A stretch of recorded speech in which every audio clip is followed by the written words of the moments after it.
What is up, everybody? We are back in here for another episode of Weekly Win Streak. That's right, guys. We're back in here on this fine Tuesday for another episode. Your boy TP3 Bets and what up, bro?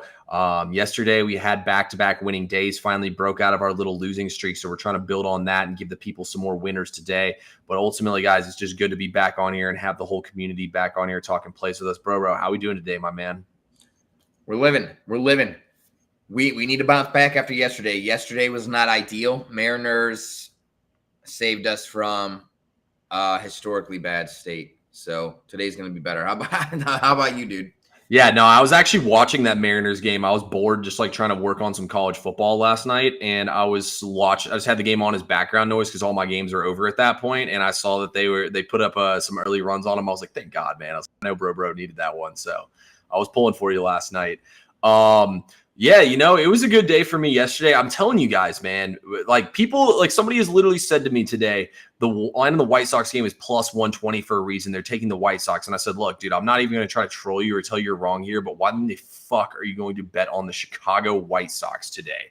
Like, sometimes, bro, sometimes when it comes to capping games, like I'll even say it in my write-ups, I'll be like, I outsmarted myself yesterday. I thought I was the sharpest guy ever and went with some just like really stupid ass sharp plays. But telling you guys, we love the slate today. We fired on it. Let's talk about some college football, though, before we get into everything. We wait for some people to get in here. Bro, have you looked at any college football games for this week? No, I've glazed over the slate very, very briefly, but I like to look at everything, especially when it comes to college football in the first couple of weeks, as a clean slate. Right when I'm looking at it, go through it, and just rock and roll. I start to look at things too early, and then I get predetermined in something, and then maybe I miss something. I like to lock and load day before, day of, and go. What about you? Yeah, I'm absolutely taking my time for sure with college football this week, but I'm kind of the same way, dude. Like, I'm really looking into the weather. So first of all, guys, I'm going to give you all some tips real quick here for betting on college football in these early weeks. So the first one is I got to find the stat. I need to do some more digging for it. I've been pretty inundated today. And really, trust me, guys, I've graded a very strong play that's coming up. I'm not going to tell it to anybody, though, because I don't want anybody influencing this line in any way, because I think the line's coming down a little bit more, and we're going to absolutely clap cheeks on this play. But anyway, that's just a little hint at it. And I also like what Sportsaholic said, too. Shout out Sportsaholic who's in here. We got to get him on a show with us one day to come on here and talk. Hey, appreciate that, Cameron. We got to stay eating together, my boys. But here's the first tip, guys, to give you all for college football week 0. So there's been hurricanes and all those tropical storms off the coast of each state. I would wait a little bit into the week before you touch totals and touch some of these games that are close to the coast, just to be sure that you don't have to deal with any of that. Because in the first 3-4 weeks of the season, there can be bad tropical storms coming.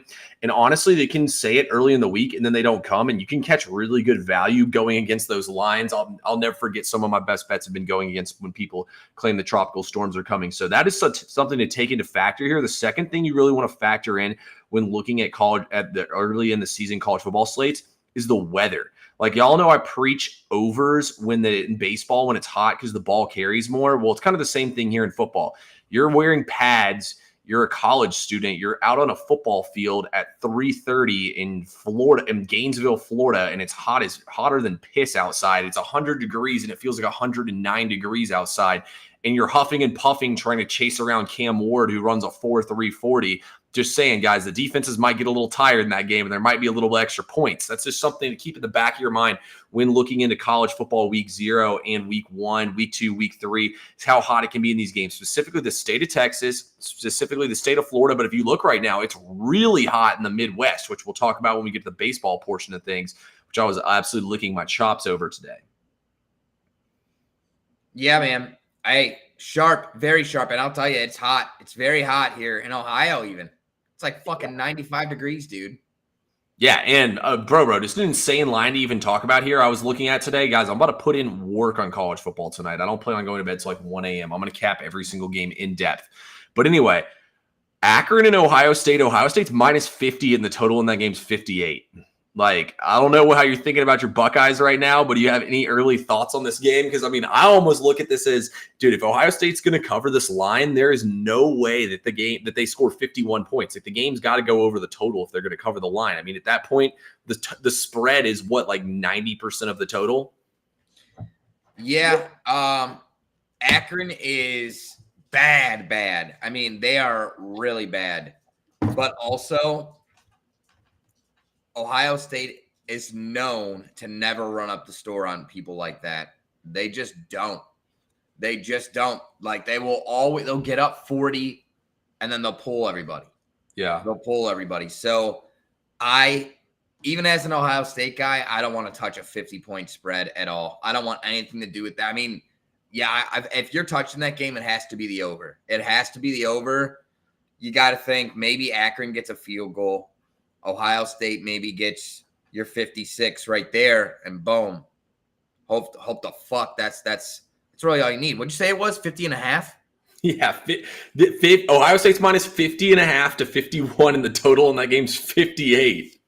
Oh, the total is 58. Yeah. So you would need 56 in a field goal. I mean, yeah, that's all you need. That's what I'm saying, dude. Akron's going to play for pride. Ohio State, I mean, the thing is, Ohio State's defense is so good. See, that's probably one I won't really get as involved in as much just because there's so many question marks in Ohio State's offense. But, like, that's the type of shit that I look for early in the season is these games where you have teams laying 44 points and the total is 56. Like, although they're not going to score 46 points. Here we go. Oh, Wyoming plus 6.5, BSU. Who's BSU? That Wyoming game looks interesting for sure. I think Wyoming might be live in that game. I don't know, though, if I'm going to touch it. They do have a new coach, but I do honestly like what Wyoming's got going on over there. But I have a personal rule with certain teams. Wyoming's one of those teams. You bet Wyoming when they're at home, when they're on the road like they are this week, you don't touch them. They have one of the best home field advantages, though, in all of college football. It's because of that damn wind they get up there. But anyway, guys, look. We got a lot of stuff coming for y'all for college football. Tomorrow, hopefully, we can give y'all some plays. BSU's Boise State. Yeah, Boise State definitely is looking good down there versus Georgia Southern. That's going to be another one of those games. I'm telling y'all, if you haven't been to Georgia, Statesboro, Georgia is in the middle of fucking nowhere, and it's going to be 100 degrees probably when that game starts. It's going to be hotter than hell when that happens. Yeah, it's going to be hotter than hell out there for sure. But anyway, guys, look, we know why y'all are on here. We're going to give y'all some college football plays later on in the week once we drop some. A lot of my plays are going to be against the FCS, so I can't even really drop them until the day of the game when the line's actually available for everyone to bet. But anyway, let's go to some baseball today. Bro, first of all, I want to talk about a game on the slate that interests me. I know that neither of us have a pick in it, but let's see here. Where are we at on here? Let's talk about the Houston Astros versus the Philadelphia Phillies. We got Justin Verlander going up against Aaron Nola.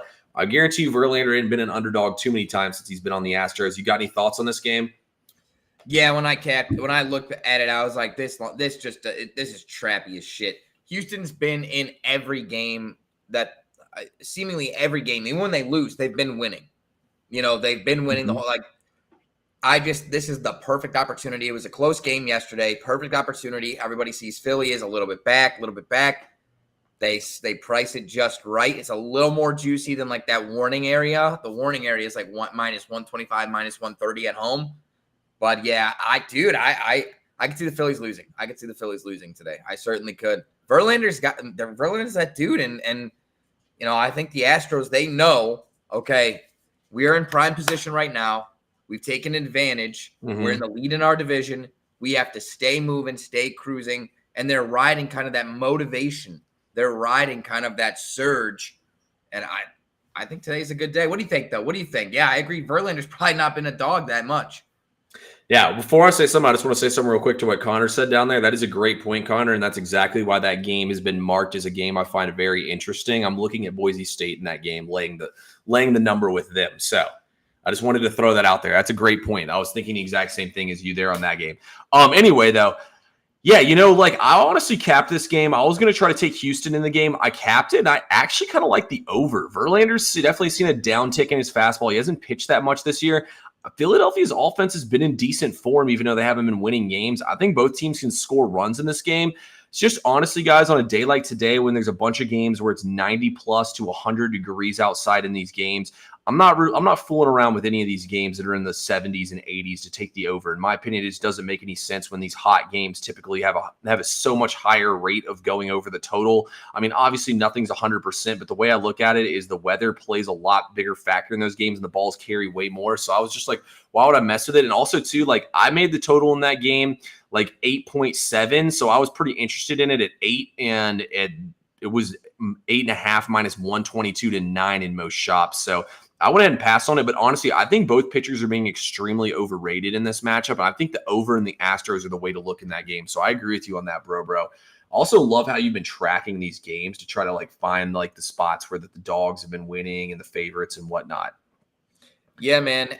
I'm trying. You got to find any type of edge that you can, and there's trends. There's trends to everything, man. You got to hop on the trends. But yeah. We could see those Astros be stinky little dogs. Oh, we definitely could. I also thought it was interesting to see the Royals plus 190 today against the Dodgers. Like, that was honestly kind of crazy to me just to see them that high. But, I mean, you look at it, guys. The Orioles are dead last in batting average in the last 8 days. Cole Irvin is awful, and the Dodgers are raking against lefties. Jack Flaherty, high strikeout stuff. I mean, it just felt like that every single box is on the Dodgers, but just to see a team that's in second place in their division possibly can still win the division, is that heavy of a dog, was insane to me. Did you have any thoughts on that game today?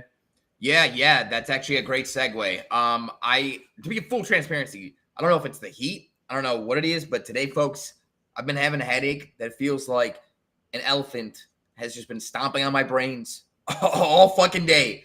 But one of the games that I really did like when I started, I said, fuck it, I'm just rocking with it, is this Dodgers game. Listen, they went out, they got their guy, they got the pitcher that they wanted, okay? He's looked really good, Flaherty, since the trade. He had one, like, sketchy-ish start. Outside of that, though, he's looked really, really good. Dodgers are amazing at home. And if anybody knows about just historical downfalls, it's me watching my Guardians. And the only team hitting worse than them right now is the fucking Orioles. Like, dude, these teams are nosediving. They are It's sad to see, super sad to see, especially for my fucking Guardians. But yeah, Orioles, I mean, plus 190. There's something to say about some value there, but it also shows Vegas no longer has any faith in this Orioles team. And also the Dodgers will always be the most expensive team to back in baseball. TP3, what are your thoughts? Yeah, I honestly echo you in this game. Like, honestly, this is the kind of game where I'd be like, fuck it, I'm taking the dog. There's way too much value here. But when I just look at the current form, like, there's just no way I'm taking that. You know what I mean? So I'm staying as far away from this game as possible. But I think the Dodgers are the play for sure. I think they're basically just begging. They're like, oh, you want the Orioles? Here you go, take them. So that's what I think. I think Vegas honestly thinks the Dodgers are going to win the game, but they're going to make everybody pay the tax on the outside chance that the Orioles wake up today, which I don't think they will. Right. Travis asked for a home run prop in the Red Sox game. I'm looking at the Red Sox lineup today. Devers is not in the lineup, but if you look, the Red Sox haven't. So the only hitters who have ever faced Yariel Rodriguez, it looks like Abreu walked against him. And then Duran and Hamilton are both 0 for 1. I would probably say Tyler O'Neill or Tristan Cassis goes deep in this game. I like that. And Travis, that's a good point. Orioles play at the Orioles and the Dodgers, they play at 10-10. Yeah, that's I'm an old man. I'll be in sleep. I'll be tucked in, AC fucking blasting. Damn, dude, I'm jealous. I can't sleep if I still got bets out, dude. I would rather just stay up because then I wake up in the middle of the night and check what happened. And if they win, I get excited and can't go back to sleep. And if they lose, I get pissed off and can't go back to sleep. So either way, it's just a lose-lose for me. One of the few times I've gone to bed while a bet's still been going on was when Washington State played Colorado. I had a massive play on Washington State in that game, and it was 42-7, and Shadur Sanders got hurt, and I was like, I think they're probably cooked. We're going to bed, boys. The spread was only 7, so I was like, I think we got this. But yeah, I can't sleep, man, when I got bets out. Oh man, it's hit or miss for me. If I'm really hot or it's a parlay or something, yeah, I'm totally fucking locked in. But if it's it's a 1 to 2 unit thing. It's fuck it at this point, dude. I'm old.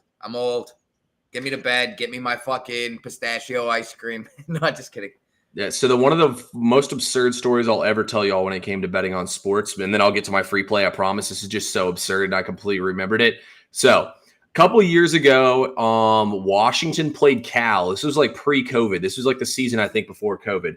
Washington played Cal, so I have a big bet on Washington. I think like -12 against them. Washington scores in their first drive. Then like a massive storm just blows in, and it's just a torrential downpour. They suspend the game. I mean, this was a Pac-12 after dark game, so I try to wait up on it till it's like probably like 1 o'clock in the morning. I was like, all right, I'm gonna go to sleep, but set an alarm for 2 hours to wake me up and see if the game's resumed. So then I wake up at like 3 a.m. and it's like the middle of the third quarter. So of course, I wake up. I'm like, all right, I guess I'm just gonna watch the game. I get a cup of coffee to start watching the game, and next thing you know, dude, this game goes on for like forever and ever. And of course, Washington doesn't cover. Went back to sleep for like 2 hours and then woke up and watched an NFL London game between the Buccaneers and the Saints. So, it was one of those days, where you had like the Tom and Jerry toothpicks on your eyes trying to hold them open all day for NFL Sunday. It was one of the stupidest decisions I ever made, though. I should have just slept through the night. But hey, that's the D-gen in us, though. That's the D-gen in us. Yeah, the way I looked at it is YOLO, so I might as well lock in. But, let's get my first free play of the stream here. Look, guys. I don't remember if I gave this one out on the stream yesterday or not, but I have found a hack to winning money betting on the MLB this season. The hack is simple. Here's the hack to winning money and betting on the MLB. Fade the Chicago White Sox. This team is 31 and 101. I had someone say to me today, oh, the line's only plus 120 to take the White Sox. Well, it's obvious to take the White Sox. First of all, guys, Garrett Crochet, since the trade deadline, has not thrown more than 4 innings. That's the max amount they're going to let him throw in this game today. And on top of that, he's been worse in those games. But 2, I mean, guys, the White Sox are on pace to be the worst team in MLB history. You're telling me all we have to do is lay -1 here at -109 and we can fade the White Sox. I'll take my money if we lose. It makes too much sense. I don't even need to know anything else. The White Sox suck. The Rangers are way better than – look at their lineup. Like, if you look at the White Sox lineup, the only players who are even MLB-worthy players are – Luis Robert, Miguel Vargas, and Benintendi. The rest of those guys are just bums. Yeah, you're not wrong, man. I was really close to locking this. I'm trying to be conservative with my units today because I just could not do it. I'm looking over the slate like I'm about to fucking I can't. My head's gonna explode. But you gotta fade the White Sox, man. It's just auto lock right now. They want the season to be over with. They're done. They don't care. Yes, I like Detroit. Wait, is it Detroit? No, so that was a 4-game series versus Detroit, but I took Detroit yesterday. It's the Rangers today. Oh, yeah, you're right. Haney's on the mound. Andrew Haney. Yeah. Okay. Yeah. Well, dude, even better. The Detroit is a fucking no-name, out-of-my-mind team. Rangers. Love it. Yeah, and then, but yeah, I'm telling y'all, the thing I used to do last year too was with Oakland. Whenever Oakland was favored or the game was close, I just bet against them blindly every single time, and it worked, I would say, 90% of the time. So, we're going to do the same thing here. When you know a team is that bad historically, you'd be dumb not to. And what I tell anybody, if they think they can predict they're going to win, look, maybe you can predict they're going to win, but you really think a team that's won like 26% of their games, you're going to get right that one time out of 26 that they win, out of the 26% that they win their game. In the NFL, sure, but this is the fucking MLB. 26% is awful. Yeah, you just can't. You can't fire. There's so much better value. It's either you fade them or you don't touch them. Yeah, exactly. Actually, I think the White Sox might have a 24% win percentage, so I might have been wrong and giving them a little bump that they don't deserve. Let's see. The White Sox, 23.5 win percent.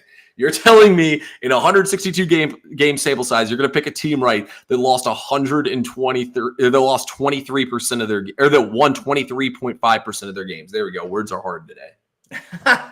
Yo, that's hilarious. And also, look at the comments. Is that an Arsenal jersey? Yeah, it is an Arsenal jersey. Like 7 years ago, I used to kind of watch EPL. I just don't have time anymore, man. Like I gotta cap whatever. There's 70 college football games this week. I don't have time to watch fucking soccer. That's fair. Bro, give us a second. Give us a second free play. I can't wait to hammer the White Sox tonight. Oh my gosh, that is the last thing I wanted to see today. All right, guys. So we already gave you. I said we really like the Dodgers. Probably, I'm just going to give you my favorite play on the slate. Single play. I go back to what saved me yesterday. Sometimes you got to trust. You got to trust an old faithful. Seattle Mariners at home. You got Logan Gilbert on the mound. The dude, he's very good at home. The Mariners find a way to win these low-scoring, garbage games, and they're going to get it done again today. I like the Mariners -1. The Rays are another team. It's just you got two teams going in different directions here. Okay, the Mariners know we got to go right now. Desperation mode. We are chasing down the Astros. You have the Rays, who they're cooked. They sold at the All-Star break. They were within striking distance. Now they're just fucked. And they got Jeffrey Springer or Springs on the mound. Dude's shit on the road. 7-point-something ERA. Like the dude's garbage. So we really like them. We like the Mariners again. Run it back, Turbo. Run it back, Turbo. I love it. Guys, my last play today. Let's see. I got 3 more plays. I'm going to give out 1 more straight from my SoBet card, then leave the rest of them over there. Let's see. Let's go with the San Francisco Giants versus the Milwaukee Brewers. We've talked about it all year long. For those of y'all who used to watch my TikTok lives before I got banned, Logan Webb, when he is at home, is the king. He is like a 2.3 ERA when he's at home. Well, when he's on the road, which he is today in this game, Logan Webb is a 4.11 ERA. His strikeout numbers have ticked way down on the season. He's coming off 3 straight home starts. I mean, what is San Francisco doing co-favorites here against Milwaukee? This is the most asinine, disrespectful line I've ever seen in my entire life. Milwaukee this season is 11-4 straight up, an MLB best off when they have 1 day off. They're going to light Logan Webb up in this game. I mean, Tobias Myers has been good, and I think Myers is going to be good once again here today. Give me the Brew Crew to get it done, man. I mean, the Brewers have gotten no respect all season long, and all they've done is continue to win. Same thing. History repeats itself today, man. I'll rock with Milwaukee in this game. Yeah, and I saw that interesting because Tobias Myers is on the mound too, and he's been pretty fucking solid. Like, yeah, I agree, man. I don't know how the Giants are more or less. Yeah, they're co-favorite. What are they? It's the Brewers are -112, right? And then you have and then you have Giants at -108. Yeah, I think that's a very strong play. I think that's a very strong play. But guys, it's a very condensed episode because we're not only, first of all, not feeling great here, but we're also very focused on college football. TP3 also has a show that he needs to get to with full card sweep, so make sure you're tuning in there. If you're not subscribed over on SoBet, make sure you do so. The link's in the bio. Sign-up code is BROBRO or TP3. Guys, we love you. We appreciate you for tuning in today. You already know my plays were Dodgers -1, Mariners -1. If you like the Yankees, maybe throw that on a little parlay ski. But TP3, take us home. What do you got for the folks? Yeah, one more time, guys, to recap. I gave out the Rangers -1 and the Brew Crew on the money line. Whatever you do, guys, please bet responsibly. You know where to get the plays. Let's get